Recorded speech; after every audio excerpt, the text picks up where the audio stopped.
Manning here, the writer and creator of numerous comic books and graphic novels, including Nightmare World, Tales of Mystery, Brave But Not Dead, all kinds of stuff. And I am super excited for you because you are getting to watch right now, right this moment, out of all the things we're going to be doing, you're getting to enjoy and revel in the Madness Comic Network. And that is awesome. Thank you for being here.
In a world where creatures of myth and legend exist,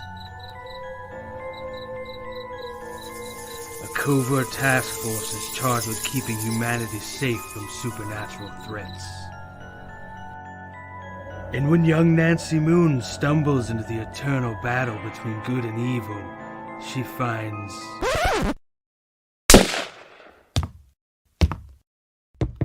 Oh my god, will you shut up? What's happening?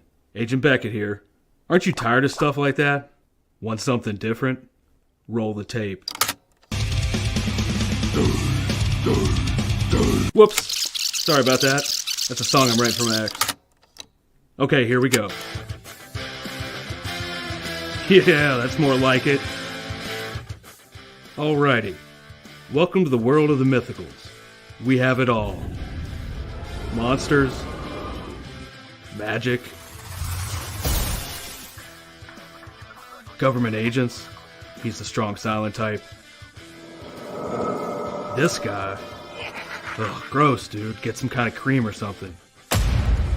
Lots of 90s style action. Pew pew pew. And that strong female lead alluded to earlier.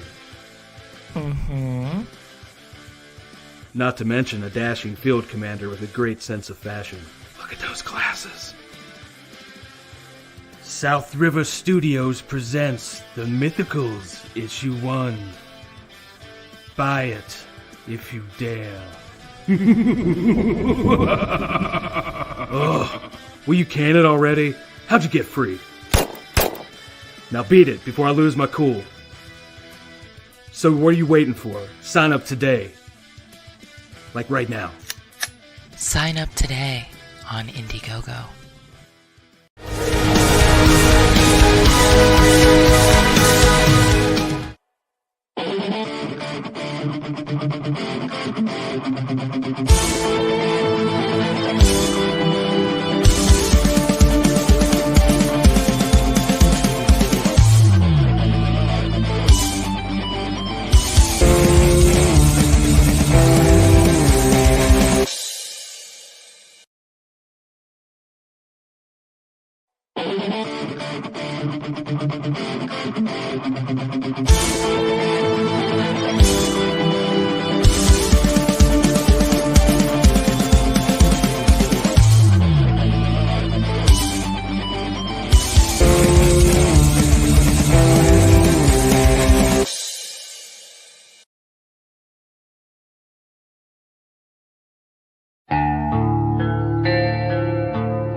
right. I'll save some of them for after the show. Jeez, man, we got a lot of ads. We got a lot of people sending us trailers and stuff to show everybody. And I'm okay with that. That's what it's supposed to be all about. Welcome to a impromptu, and I do mean impromptu, episode of the comic-related unboxings. Now, a couple of the things that we have here, don't forget to check out our sponsor. You guys know what's up. A couple of things that we have going on here are, like one of them came in a box, and I couldn't figure out who this box come from. I had no idea. I had to open it and find out. The other one, I sent a message to somebody. I was like, hey, yo, is this you? And he said, yeah. So I went ahead and opened it anyway because I wanted to check it out. And I'm going to show you that, too. And he's probably going to be out here in a little bit. But we got right now, I'm going to go ahead and get on with this stuff from the person who is backstage and also bring out one of our regulars. What's up, Max? What's up? Y'all know Max from Atrocity Press. And somebody you have not seen here before, or if you have, I can't remember. It's been a long time, if so, but Mr. Jason Sandberg. What's Good evening. Welcome, man. Thank you for having me. Look, no, thank you, because I didn't see this coming. I was like, what? What's this? Okay, now I know what it is. I had to look you up. You're from Minnesota, just like me. See? That's correct. Yep. I had to look you up, figure out what this was. But we are going to open this thing right now because I like to do that I'd love to do this with the creators. Max knows. Very good. What you got there is, open it up, but I'll explain what it is and no spoilers, right? Exactly. Yeah, you can flip through it. You can show some pages to the screen, but we want to keep it. Don't flip to the end there. So go ahead and tell everybody a little bit about this before I pull it out. Yep. So I'm Jason Sandberg. Back in the late 90s, early 2000s, I published a black and white indie called Jupiter. And it was critically acclaimed, but I had no marketing budget. Diamond let me put out 9 issues. And then I, focused on my day job. But I love comics. It's in my blood. So I've done painting, I've done children's books, I've done ebooks, but with the resurgence in crowdfunding and indie comics, I said, you know what, I want to do this again. So I'm rebooting Jupiter as a crowdfund, and it's going to be a 40-page full color book. The first 24 pages are a main story that's going to continue on, but just like Jupiter from the 90s, there's going to be short stories and backups. So there's 16 pages of short stories mixed in there. And I anticipate I'll be able to do one a year. But really, it's a labor of love. And I hope you appreciate the detail you're gonna see in there. We come back and get beat up by the comic industry again, huh? Oh, I've got a very good day job, so they can take whatever swipes they want to take at me. I'm fine. No, it's just okay. So we have comics will break your heart. Yeah. So if you want to open that up first, Pops, that's going to be an add-on. But I think, why don't you open up? That's going to be a fun add-on for the campaign. And currently, Jupiter is pre-launch on Indiegogo. Are these in any specific order? Or? Nope, no order. Nope. All right, check these out, you guys. You want me to show them all? Yeah, absolutely. I think it'll speak to the love of the comic medium and the love of Jack Kirby. So, as a painter, what I'll do is I'll take different parts of Kirby panels and I'll marry them together into like a new vignette. So that one's obviously the 1970s UFO and ancestral visitors to Earth motif. Right there, and those that looks like Kozor over there. Yeah, and what I'll do is I'll take an arm from one Kirby and a head from another, and just kind of create something like as if he was painting. Mash it up. Yep, mash it up, and then that was like if Kirby was trying to paint like Edward Hopper, one of those modern urban landscapes. And see, So- the moon is made of Swiss cheese. Look. It is. I've never been a baseball guy. In the 90s, I never got into Pogs or the trading cards. So the way I do it is, what I'm going to do is I'm going to take basically paintings and turn them into postcards. And rather than do a baseball card, you get a postcard. And when as an add-on, this will be there'll always be two of each postcard in the envelope. So one on the fridge, one to your best friend, as it were. And then obviously take this picture a step further. Now, feel me. Cerebus the T-Rex. Yeah. You also got pog cutouts. You got a pog cutout right here. Yeah. You got a pog cutout down here. Okay, in this corner, right? Make these make something like this a little thicker and cut out 3 pogs. Do some die cutting. Absolutely. Since you brought it up, yeah, we used to have those silly things. Look, so you could do it here, like 2 pogs on this one. Yep. 2 characters, right? Exactly. Love that. My brother was into pogs when he was younger. He had so many of those things. I just kept finding them they all were over the everywhere, floor. I probably still got some around here, dude. Cool. So I that's like that one. some Kirby tech. So these postcards here. They're actually 24 by 30 acrylic paintings, and so I did them 10 years ago, whatever. And I'm like, you know what? I'm gonna turn these into postcards as an add-on. Tell me who is in the portrait behind him. It's Sue Storm, yo. Yeah, it's probably Sue Storm. and then I think that's one of the New Gods villains. And then, if you'd humor me, the envelope, the portfolio envelope, would you do me the honor of reading the quote? Oh man, you make me find glasses. The finest works of art are precious, among other reasons, because they make it possible for us to know, if only imperfectly and for a little while, what it actually feels like to think subtly and feel. I can't even see that. What is it? Nobly. Okay. Look, it is kind of a weird font. And I can't see the Doctor Strange font. Yeah, I can see it better holding it up there than I could reading it. Yeah, but for me, comic books are as important as regular fine art. It's that ability to take us out of our day to day and be transcendent. There you go. Nothing wrong with that either. Yeah, I like that. Max, appreciate that one. I don't know if you know Max Jason, but he is the creator of Mary Machine Gun and Ninja Bimbos versus Zombies from Deep Space and Human Hunters. What else, Max? Come on, help me. We've got Neo Tokyo. We got 11 Death coming up. I will check those out. I will check that out. The titles. It sounds like you've got some trauma film in your blood. Yep. That's where we were. The Ninja Bimbos versus Zombies from Deep Space. We were sitting around drinking, and we were like, let's come up with the cheesiest B movie title we can. And that was the one I came up with. And I was like, you know what? I'm going to make it a comic book. Absolutely. The great thing is you got the unlimited budget of a comic book. You can do anything. Yep. No. So that is the ash can. It is the book is 95% done.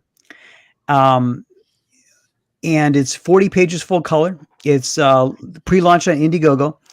The main story is 24 pages, and then there's 16 pages of short stories and some one-page strips. So if you want to look through it, pops and tell me if it's popping off the page. Tell me if it's DOA. What do you think? Look, you got some serious X-Men vibe right there. Yeah. Oh yeah. Okay. Imperial Shi'ar, right? Give me a little vibe of that. Right away, just on a quick look. Yeah, dude, I'm liking this. It's definitely cool looking. I'm liking the way this looks and the way this feels right now.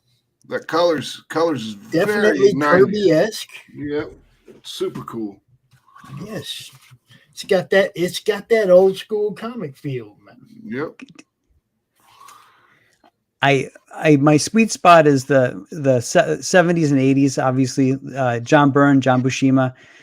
And my aspiration is to be able eventually to get to that level of proficiency, but have some modern sensibility in terms of. I like the title of that all by itself. Yeah. And part of so that ash can I produced, I got that book 95% done in July, printed the ash can, and I'm kind of letting it sit a little bit. There you go. So that's the back cover. So if you back cover is a mock comic book that could have been from the 1970s. Very nice, dude. Very nice. Thank you. I'm definitely going to be deep into this one later. Very good. Yeah, that looks cool as hell. One of the fun things is that, so I got the book 95% done, and the campaign is pre-launch, so people can sign up. But as I'm sure you know, you gotta at a certain point you gotta not look at it you take the work, put it in a drawer, not look at it for a little while. Yep. So beginning in August, I finally had an excuse to teach myself animation. And I've got Adobe Creative Cloud, so I taught myself Adobe Animate. So I've made about 9 little promo clips for Jupiter. So if there's time, we can spin through those and play a few of them. I finally had an excuse to learn how to do animation. I had a great time doing it. I just happen to have very good. Something sufficient to put this in right here. Very good. You always got to have somewhere to put it. So yeah, you do. How I know you kind of said it earlier in the beginning of the show how you were out of comics, came back in, but why'd you leave? So basically, it was in my late 20s. Early 30s, and I loved comics, and again Jupiter Diamond let me go through up to 9 issues, and the sales like plateaued, and they've got their minimum thresholds back in the late 90s, and basically I looked at my wife and I said, listen, I could keep going, and this is like less than a car payment, like the shortfall is less than a car payment, but Diamond basically said no, we want you to reboot with a new #1 new title. And in my mind, as a reader, I preferred. I don't like the idea of rebooting to #1 all the time. So I decided to not take Diamond's offer to reboot, and I just said, you know what, I'm going to focus on other things. So I continued to go. As a Wednesday warrior, going to my LCS and so forth. And something I noticed is that over time, I was buying fewer and fewer current books. And I was continuing to get more and more old books. And my LCS, they actually have a box for me that I started where, I'd come in on Wednesday and there'd be nothing. It just nothing spoke to me. So I go through the bins and I always had a pile of lots or back issues in my bin. So if there's nothing on the newsstand, I would grab the old stuff. And then it's going like that. And then it was really, and again, I read Cerebus all the way up to issue 300 and so forth. And Nexus, I picked up Nexus #2 off the shelf back in 1983. Always faithful Nexus reader. Nexus is the GOAT for indie comics. But it was really as I began to hear about the crowdfunding model, and as I began to start watching the YouTube shows and listening to the podcast, that I said, you know what? You don't need to have a monthly budget, a monthly schedule. You don't need to be constantly pushing product. And the other thing is, if you look behind me, I mean, everything that I love is collected and it's bookshelf worthy, right? So whether it be Ethan Van Sciver or it be the other creators, we're not trying to push out product every month. We're making product that is going to sit on the bookshelf in a place of honor and is worthy of being on a bookshelf. And just like a novelist, I don't expect a novelist to write a book every month or every 6 months, but once a year, fine. So that's been the other thing is that the joy of the crowdfunding is you're seeing the campaigns, you're talking to the creators, and I always have something coming in the mail to me, right? Right. So there's that cadence, whether it be the next Graham Nolan book or whatever, there's always something coming towards me, which I think is actually kind of more fun than going to the LCS and being disappointed. Right. Well, So for me, that's kind of what kind of made me go, okay, I want to do this. I'm going to do it this way. for me, it was a journey of trying to get your books in the local comic book store, so I don't have to pay $10 for every freaking book I want shipped to me. Okay, so Yeah. that was really how my journey in this began. Was like, man, there's all these great books, but they're not in my local comic book stores. I go there and it's like, talent's dropping off on what y'all got to offer, and everybody knows it, and it ain't nothing we need to hash again. Right. It just ain't, indies are where it's at. New stories, new genre. They're attacking genres in indie. Yep. You got Western books, you got horror books, you got zombie Western horror books. Yep. It's like everybody's doing all kinds of different stuff, and that's what we want. Absolutely. I don't want the same thing every week or every other week about what I should know and do and how I should act. No, it's supposed to escape. It's supposed to escape this. I know. As I've said recently, I want to go to a comic book for either escapism or enlightenment. I don't want to feel like I'm being dragged to HR. Right. Yes. Yes, that's so appropriate way to say it. Drag to HR, like we're gonna be scolded for not paying attention to what the other guy's doing. It's like, no, usually we get scolded for tattling on the other guy or paying too much attention to what the other guy's doing. Now it's like, if you don't, come on, can we all just do our thing? We're all working full-time jobs. We're all contributing. We're all raising families and so forth. So I put in my 9 to 5. I put in most of us work overtime.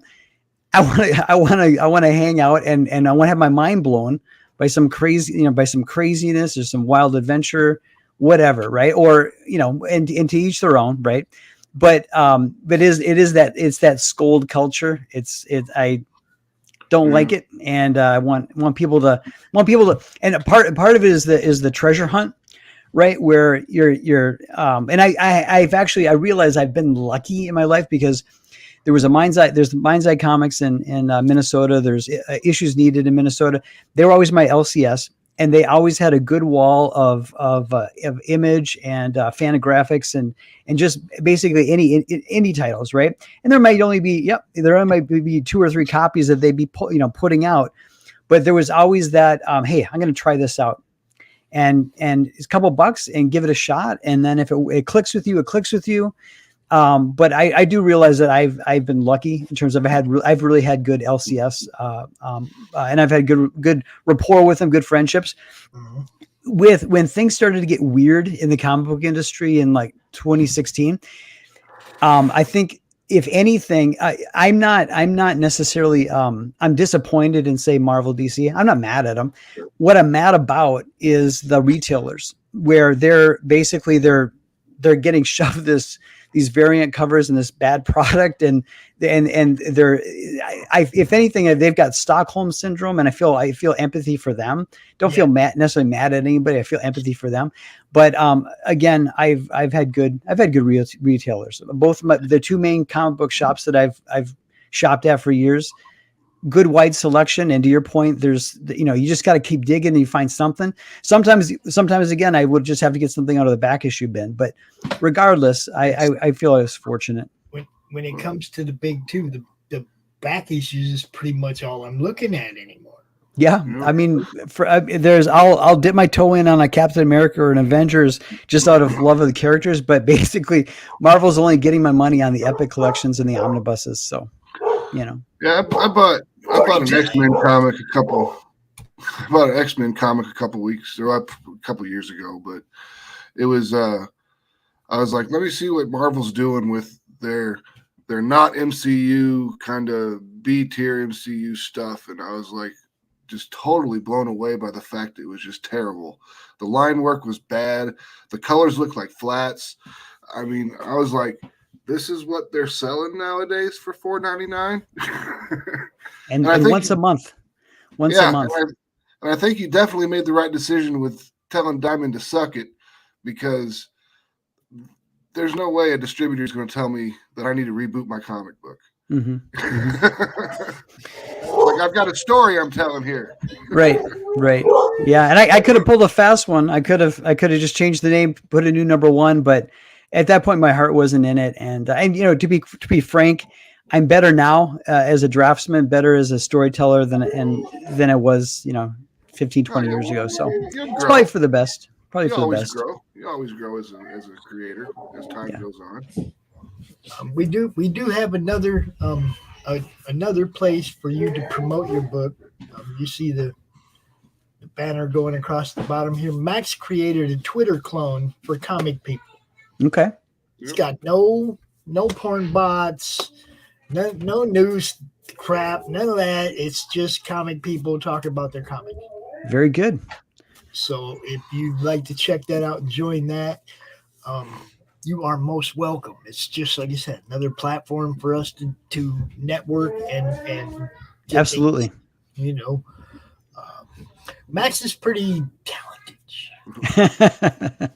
I do lots of things. Very good. Very good. Don't tell nobody.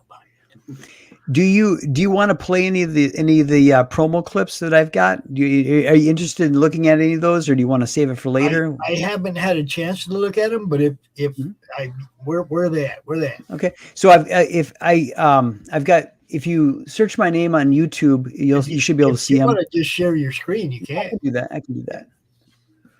Make sure you click share audio. Yeah. Okay, so I hit present and then share screen. And then open up. There's a little audio box down in the bottom left corner. Make sure you click that share audio so that you know. Okay, follow these steps to share a video with audio.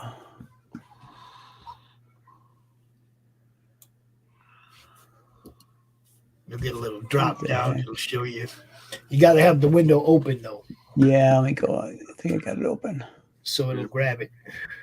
Present, share screen. All right. Unless you got the video file. Okay, I'm going to do share screen, Chrome tab.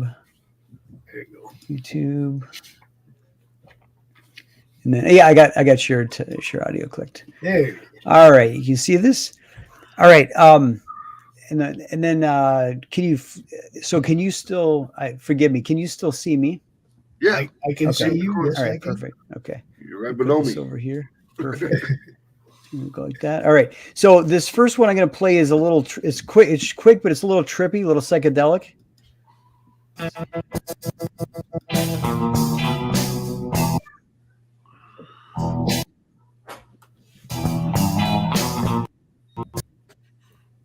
Why it keeps stopping?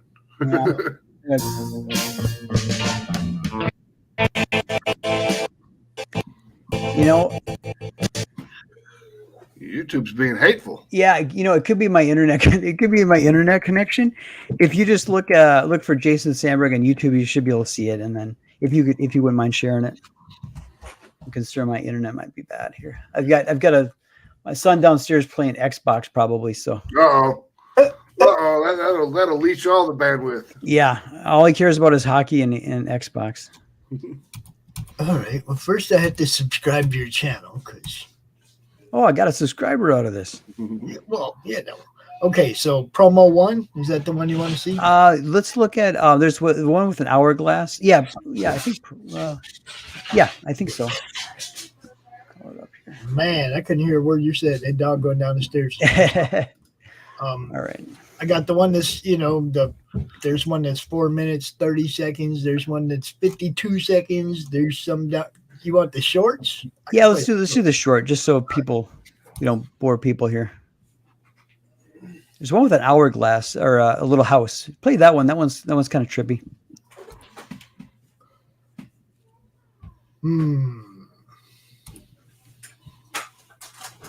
Got to get it set up. It just wants to start without me. All right. So you can tell I was never in the AV club. Yeah, me neither. I learned all this stuff from Max's friends. Very good. They're still my friends, but they were Max's friends before me. Let's see if I can do this right now.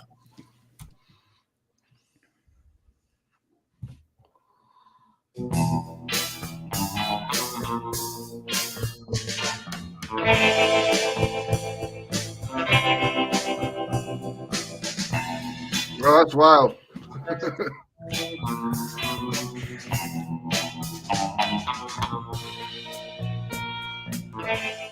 So that was fun. That was fun to do. So that's actually one of the it's a six panel strip from the comic that kind of loops. So I couldn't do it in Adobe Animate because of the it was a pixel issue. So I had my cousin come over and he did it in After Effects.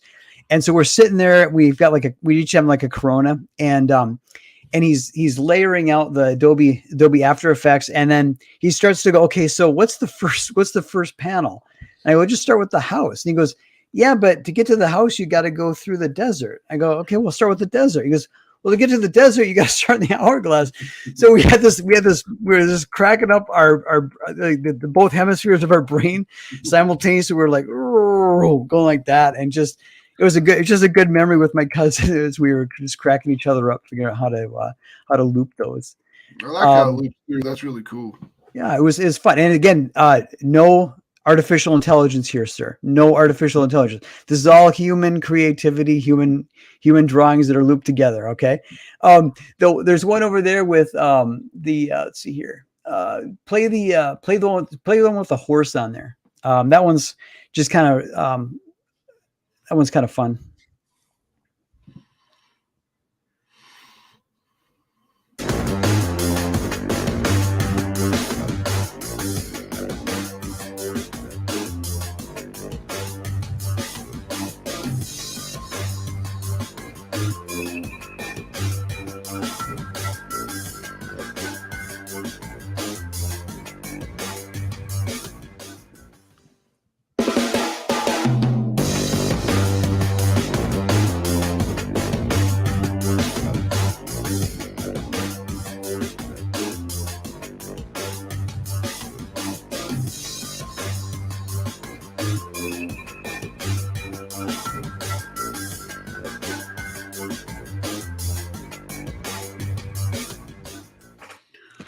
So you mentioned that you called out that placebo addiction as one of the strips in the comic book.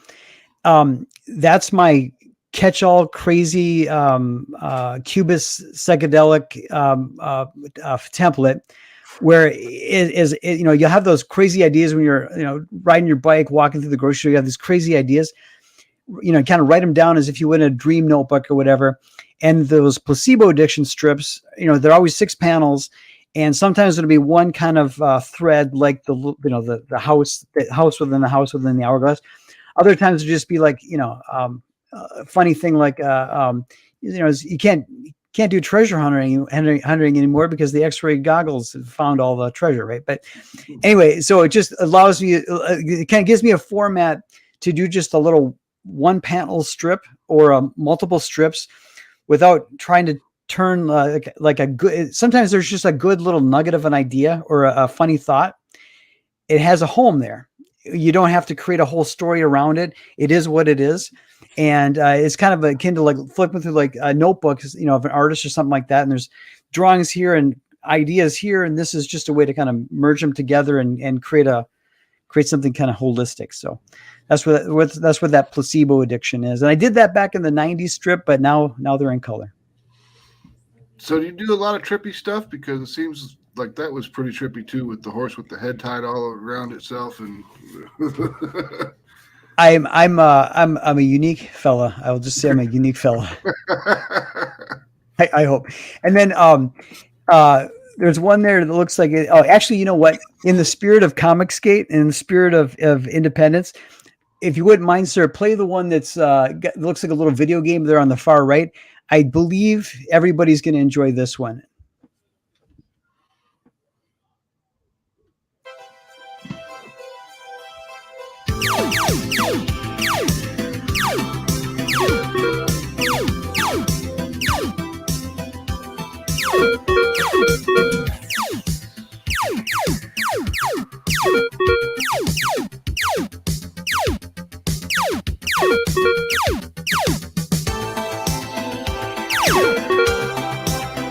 Line what event?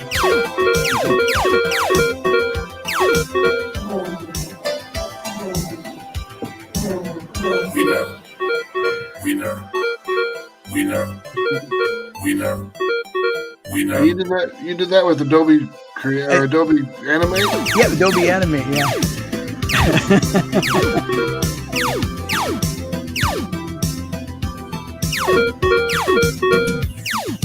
And I'll let you guess who the Muddy Stiff cover artist is.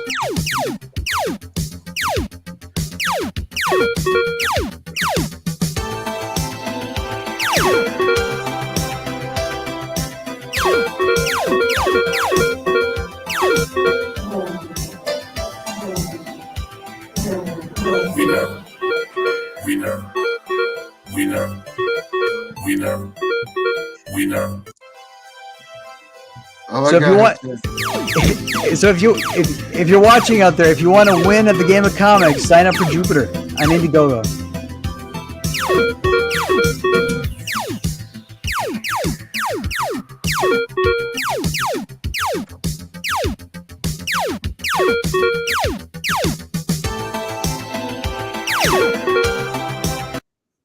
You save $5. So, and what was funny is I've been, just rotating that on Twitter, right?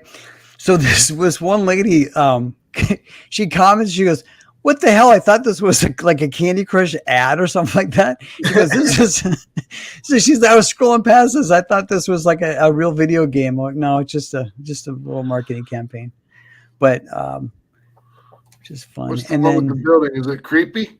I finished that one right before Halloween. I'm gonna mention to the audience here, you're gonna brace yourself because you're gonna stare into the abyss and you're gonna find out what lurks in the dark. So pay attention. Brace yourselves.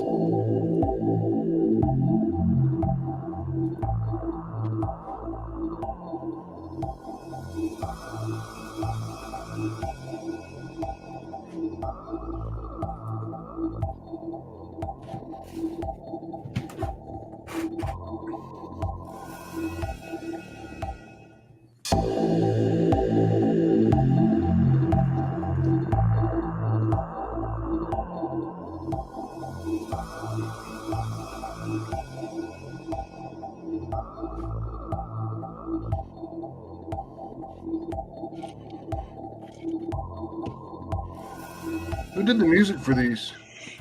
So if you go to Adobe, part of Adobe is called Adobe Stock. Mm-hmm. It's like $29, and you can license it for just 1 month, $29. For $29, you can get 10 of their royalty free. You can basically buy 10 royalty free songs. So so I just did it for 1 month. I've got an Adobe Creative Cloud account, but I just did it for 1 month, and I spent like 3 nights. I was clicking on them, listening to them, like, because I knew I had already done the animation, so I knew what I needed the mood to be, and it was kind of a fun 3 nights listening to music and being like, it's kind of the right ambiance, but a little too techie or whatever. And then I just finally put them in my shopping cart. I whittled it down, and then basically then when you upload to YouTube, it'll scan it and say, okay, we notice there's we identify there's a copyright claim, but there's not a strike because the person is on Adobe stock, right? So I recommend it, but my advice is if you do that, have either a bunch of different, either have your videos done already or know what your video is going to be like so that you can find the right music to fit what you're doing. Andrew, Sure. Andrew, you might want to talk to Jason about this, getting ready to launch. Look at that. Isn't that pretty? Isn't that pretty? Gotta love it. Gotta love it. Max is just like the other night, right?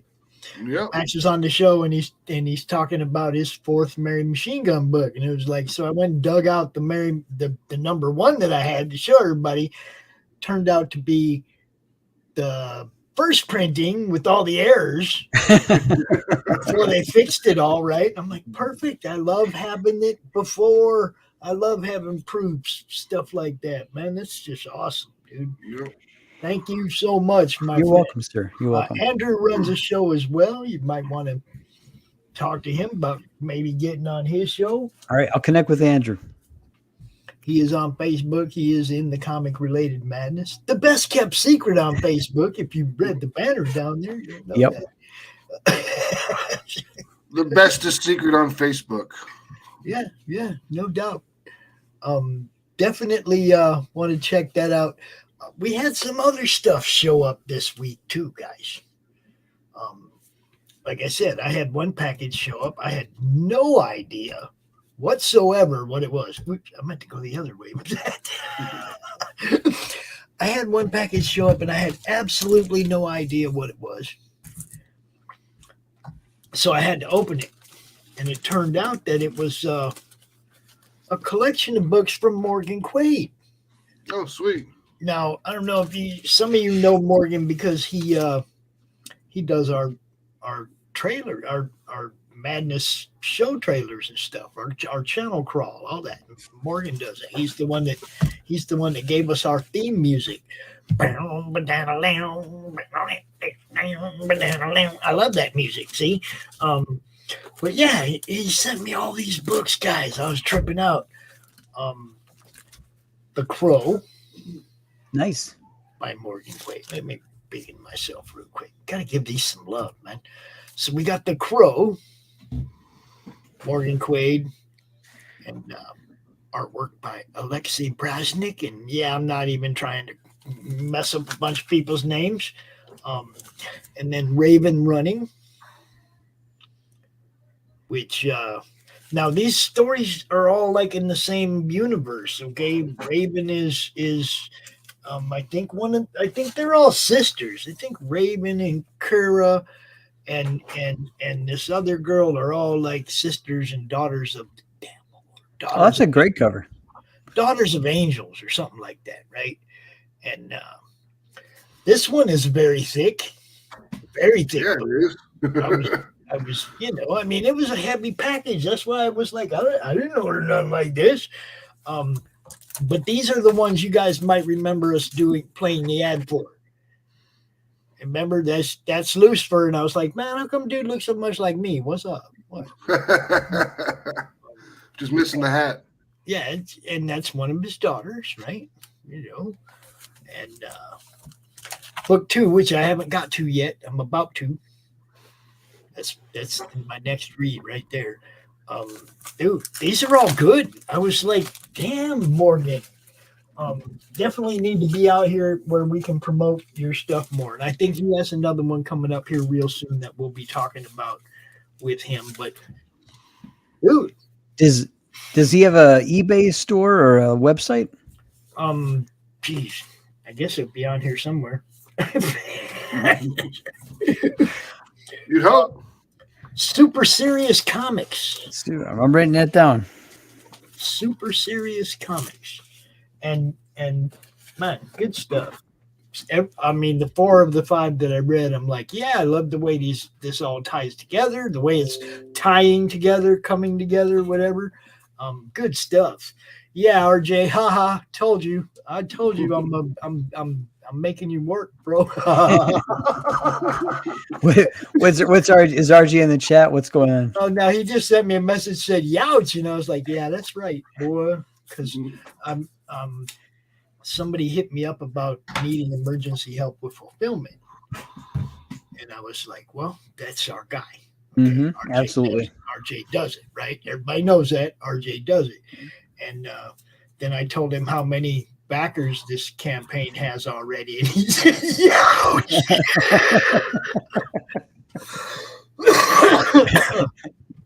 And it's for a game. It's for a game, not a comic.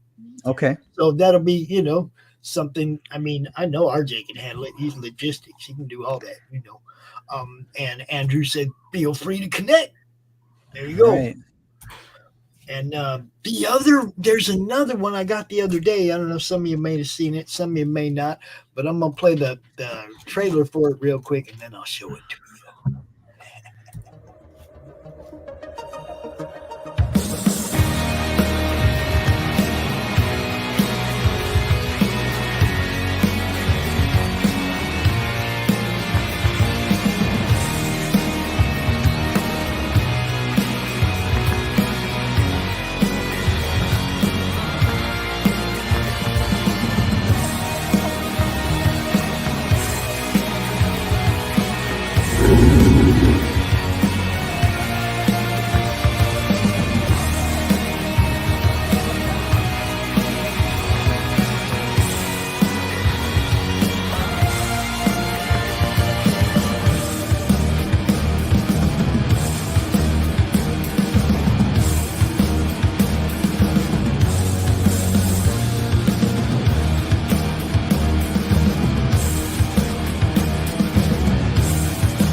Very cool. We're the Chaos Comics, baby. Yeah. Woohoo! The mirror sticker. There it is. And this is also a good freaking story. Nice. Like, and she has a like long laid out timeline, or like a long future timeline for this. So this one ain't going anywhere. You're going to be seeing us talk about this for a few years in the future, even. Yeah, she said that she's got like 5 story arcs planned or written or something like that. Cool. Good stuff. And then I was hoping. So you're saying she's not taking the J.J. Abrams approach? We got people. Look, we got some people that put in the work. Max is trying to put out a book a month this year. Really? Yeah, different books. It's not like the same book. Titles, it's not the same title, but it's kind of like we want to have it to where each quarter we're releasing a new set of books. So because we got 4 titles, so we can release 1, 2, 3, 4, and the next quarter 1, 2, 3, 4, and the next quarter 1, 2, 3, 4. So are you crowdfunding them in units in groups of 3? No, we crowdfund them individually, okay. And then we have catch-up tiers and stuff like that. And then we'll have the trades eventually, obviously. Cool, very good. He's one of them people that Kickstarter trust to have overlapping campaigns because he always he's built up the cred. Very good. Yep. Yeah, he fulfills on time, so they're like, okay, you can go ahead and do another one. And another one. Yeah, I got the message from them. They're like, you can run up to 5 campaigns at once. I'm like, I don't think I need to do that, but thanks. Nice. Good to have that in your back pocket. That's nice. Yeah. Vote of confidence. But now look at him. 2 or 3 or 4 overlapping sometimes. So, you never know, right? But yeah, and then there was one other thing that I got that I'm not going to open because the guy isn't here to like walk us through it, but it's another game, guys. Nice. And it's called Monkey Wrench. Monkey Wrench. Corporate intrigue. Social game of corporate intrigue. For 7 to 31 players. Oh, whoa. A lot of people play this game, right? I'm intrigued. It's still in the testing phase, and that's one of the reasons he sent it to us. We're going to, help him work through it, play the game, work through the bugs and stuff. Max knows what I'm talking about. Yep.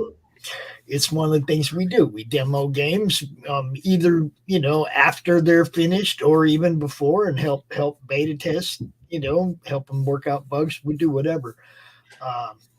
So he sent me this one, and I think he sent one to Chris too, and we're going to check it out and hopefully get some people together so we can help them work through the bugs. He said, man, he's like, that's not the finished product. There's like, grammar errors and stuff in there and maybe spelling errors. Don't show it.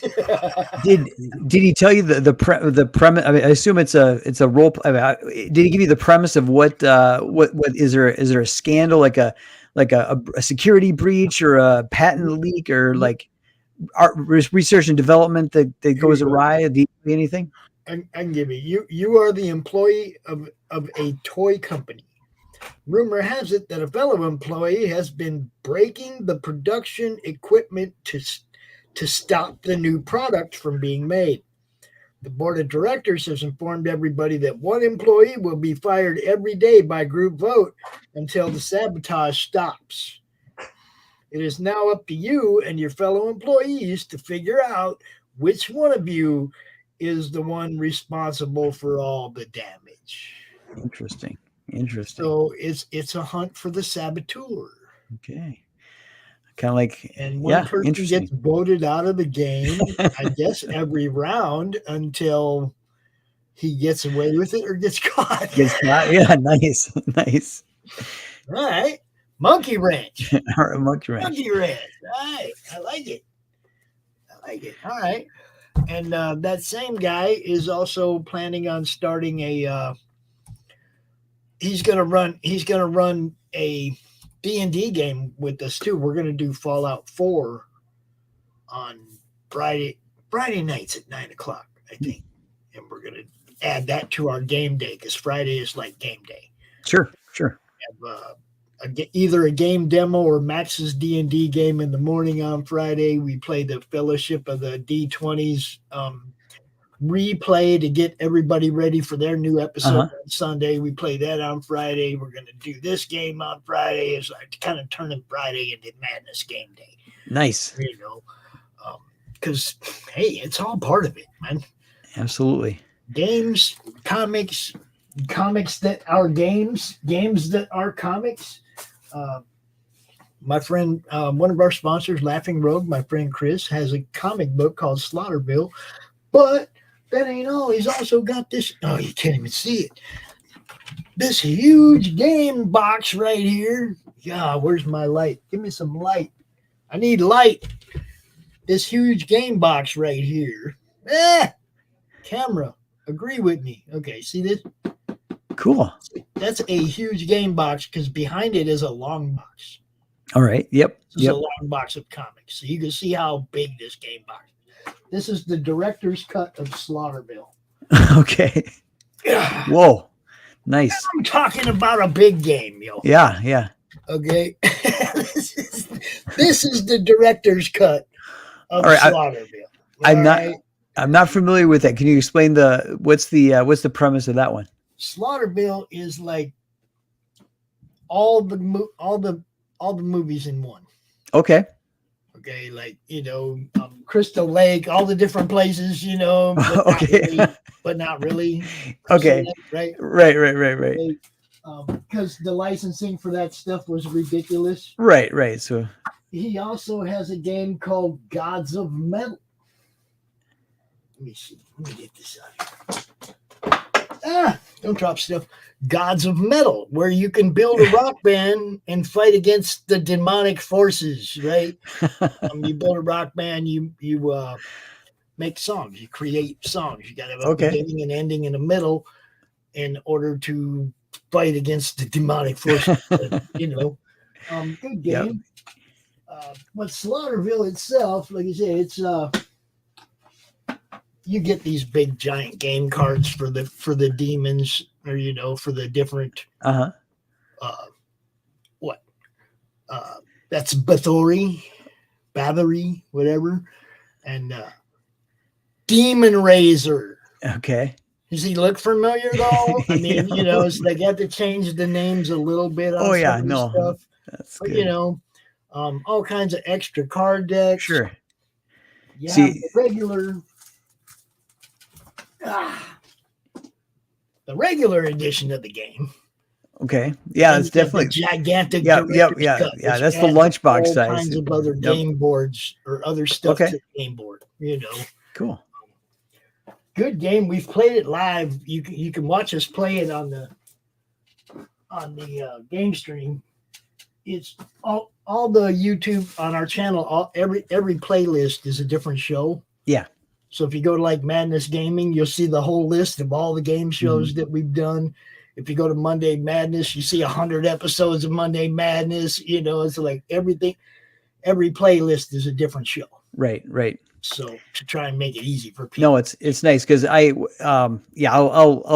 get in. I'll finish a show. I'll finish whatever I'm streaming, and then I'll look to see who's live, and then I'll try to pop in. And when I click on your channel, I never know what I'm going to see, but it's always good.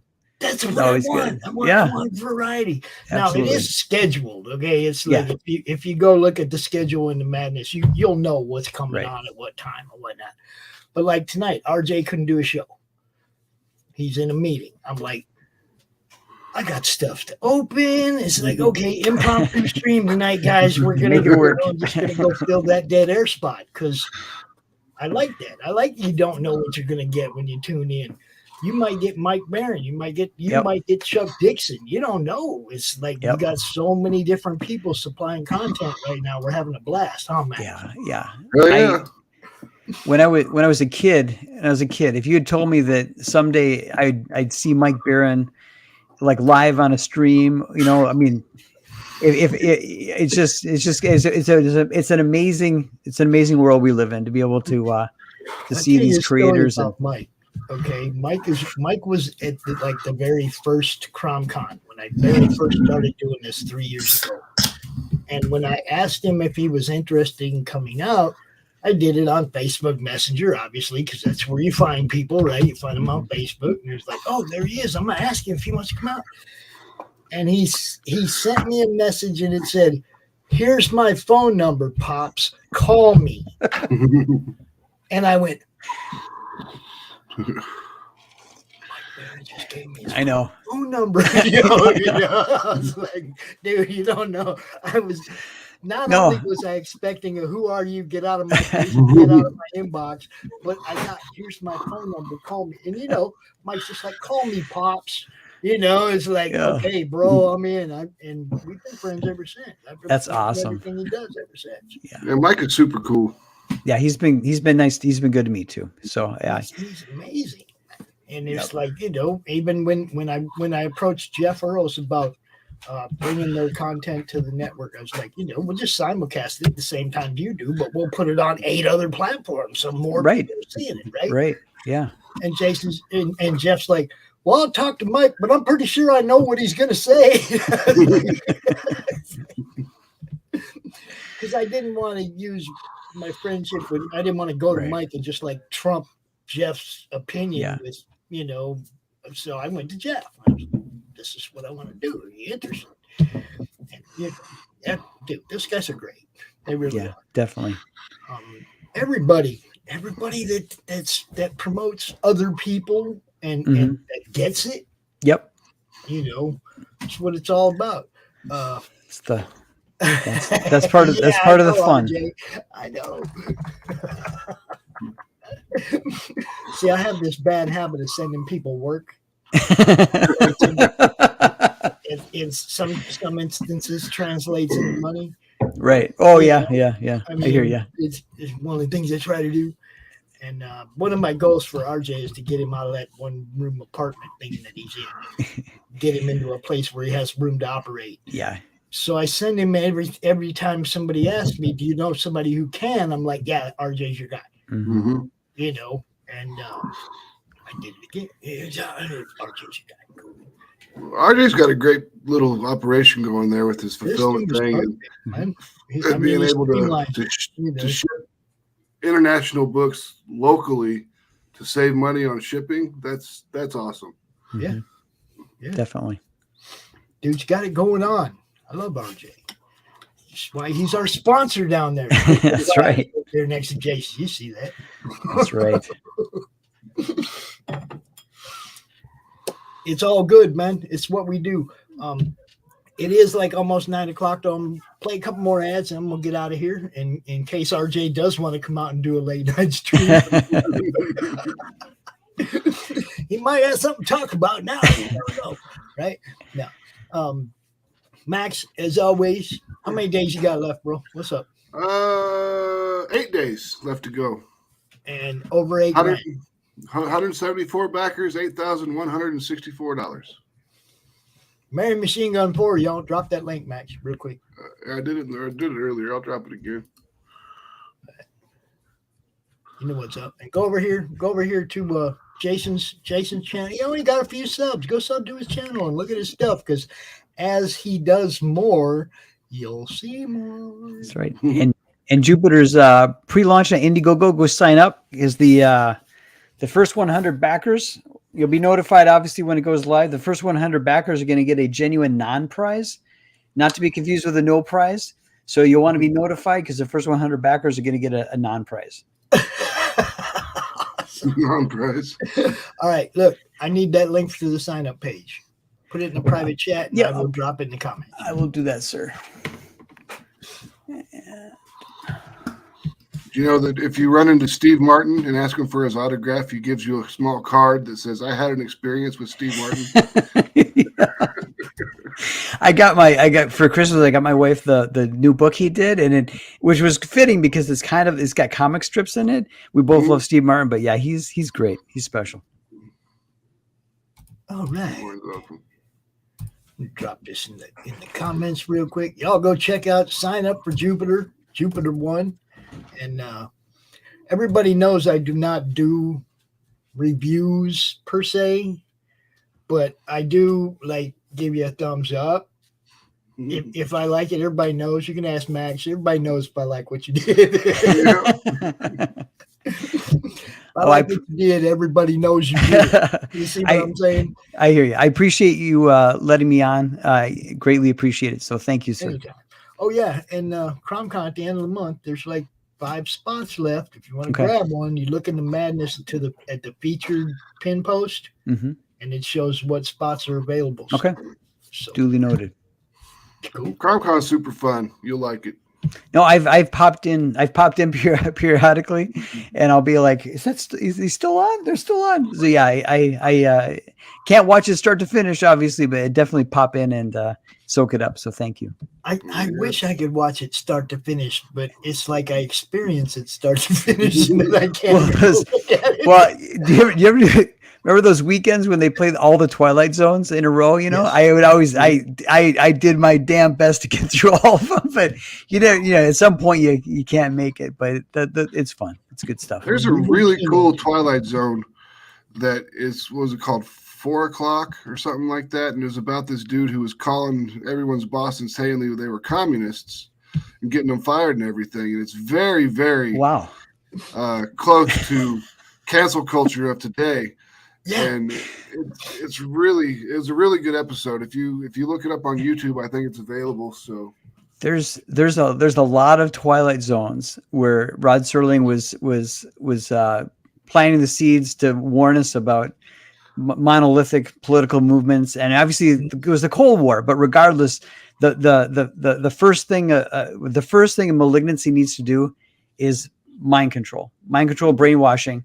Then you're defeated without a shot being fired. So there were so many good morality plays and so many good psychological dramas of people being in the Twilight Zone shows, getting stuck in these systems and breaking out, and just wonderful for you youngsters out there. Great essays on classical liberalism and freedom and so forth. There's a lot more going on in the Twilight Zone than just we're talking about aliens. The old black and white ones, you guys. The classics, black and white ones. Okay. Rod Serling was just a great writer. I mean, he was absolutely. He knew how to hit things and hit them quick and hit all the points that he wanted to hit and make it interesting. Absolutely, the whole way through. Dude, some of them were scary. Absolutely, yeah. The to serve mankind, man. Yeah, that one. So my parents. It was the so dude. It was like the 1970s, right? My parents took me to some friend's house to play poker or whatever. So I'm upstairs and I'm watching the Twilight Zone. I ran so goddamn fast downstairs when I ran right to my parents and oh my god, it was a cookbook. And just the pacing and the economy of the writing and the building and the ideas, just it's a treasure. The classic Twilight Zone, it's a treasure. I have hated dolls that talk ever since Talking Tina. Okay. I'm talking Tina, and I'm going to kill you. Well, yeah. Well, even during some of the pandemic, you think about the William Shatner episode in the diner. Yep. And just honey, we got to go. No, we need to. Just this thing is controlling me. I need to see what I need. I need to be told what to do. I need to, just there's a lot of parables in the Twilight Zone. Wonderful stuff. Guys, thanks for coming out, man. We're definitely going to talk more on CromCon weekend about stuff just like that. I'll tell you what, there was this friend of mine, Danny, when I was a teenager, and we used to save a little bit of weed for the midnight airing of Twilight Zone. They'd show 2 episodes back to back at midnight every weeknight, right? Now, don't ask me how I was out of my house every night at midnight, but I was out the house every night at midnight, and Danny's watching Twilight Zone, smoking some weed. I was right. Bad pops. Yeah, that's why we don't show this to kids, right? That's right. It's 8 o'clock Central. Kids go to bed. That's right. It's 9 o'clock here, but I put not for kids on all these, Yeah. we got people like Christie. What can I tell you? Rich. We love her, but she's an F-bomb a minute. You know what I'm saying? It's like, everybody, thanks for watching. Go check out Jupiter right there, over there too. Go check out Mary Machine Gun 4. Push that thing to 5 figures, yo. 8 days left. 5 figures. Max needs his first 10K book. Yeah, that'd be awesome. Come on. That would be sweet. And we're definitely, it's possible. We got 8 days left, and we got a little over 2,000, a little under 2,000 left to go. So it's definitely possible. Yeah, it's definitely, and we want to beat that 225 backer mark too. Yep, for sure. Want to beat that 225 backer mark. The backer mark is more important to me than the money. That's I want right. more people. I want more people to be reading the books than. I mean, we funded, so I'm fine with it. So, Woody, I'll talk to you later, bro. Thanks for watching. So yeah, go check out all the cool stuff, Worthy Chaos Comics, all the things that we showed off tonight. Morgan Quaid's books over there at Super Serious Comics. Go check all that stuff out, man. And I'm gonna show a couple more commercials, and I'm gonna get out of here. All right, peace. Peace. Bringing you sex, sass, and style.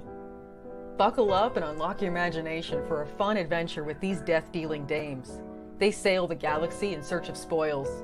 The most dangerous acquisition, and the most fruitful, are the legendary Splinters of Yggdrasil. The Splinters are magical artifacts forged from the Tree of Life that wreak havoc on the universe. The missions are perilous, but the bounty is glorious. Enjoy our hyper-fictional wonderland. How is a pirate ship sailing through space? 'Cause magic. How do they heal so quickly after battle? 'Cause magic. How are they able to communicate through jewelry? 'Cause magic. It's all about the characters. Abo, rough, robotic, ready. Mo, carefree, callous, courageous. Mistress Graven, daring, diplomatic, dominating. Betsy, academic, accountable, aristocratic. Nefara, ancient, assured, adrenaline junkie. Bruto, proud, prominent, protective. Fisty, independent, incendiary, invigorating. Roxy, superficial, scarred, secretive. Once you get to know this diverse crew of mythical miscreants, you'll be anxious to find out what trouble they'll get into on the next episode. Go to abogrizzly.com and order both halves of the first episode today.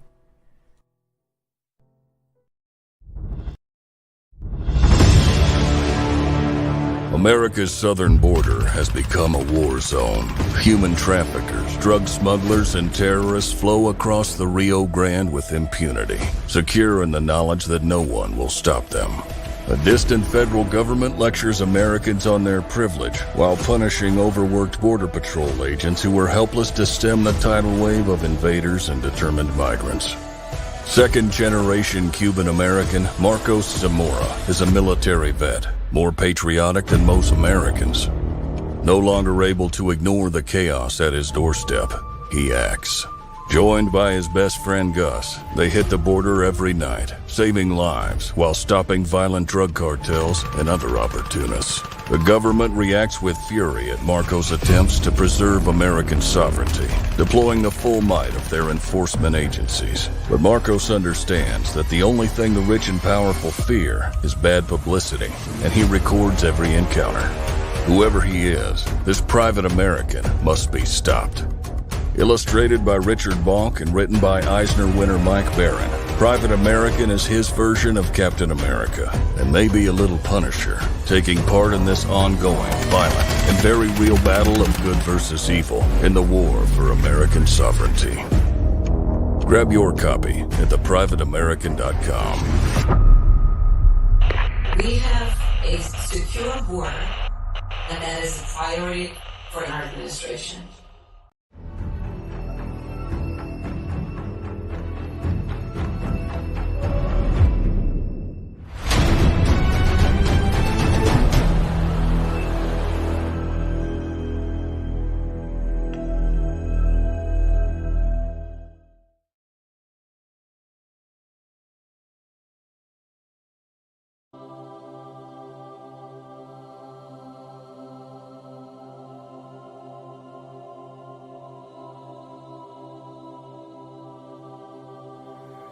The original intention of the film was just for my personal use, but I thought with it being such a unique thing that I'd like to offer it to anybody who wants to see it. Things like that. And it's just a unique film of him. He says, I beat you. He says, they say we came in under the dead heat. He says, that's not true because I beat you. And the American said, well, he says, if you like to think so, he says, but I know the real story. He says, I know I clearly won that one.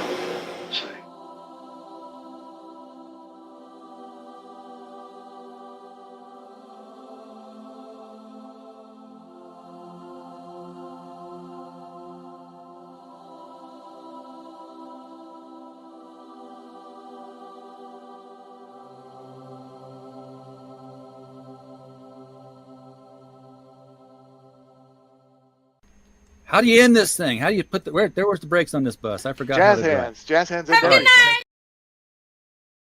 Comic Books for Kids provides comic books to kids in hospitals and cancer centers across the U.S. It's a place where we can all work together to make sure every child has a comic book. 100% of all proceeds go towards the kids. It's about making a difference, and while they're in the hospital, allowing them to fly like a superhero, battle dragons, or rescue teddy bears. We are in every state in the country and now support over 160 hospitals. Every month, we add more. Visit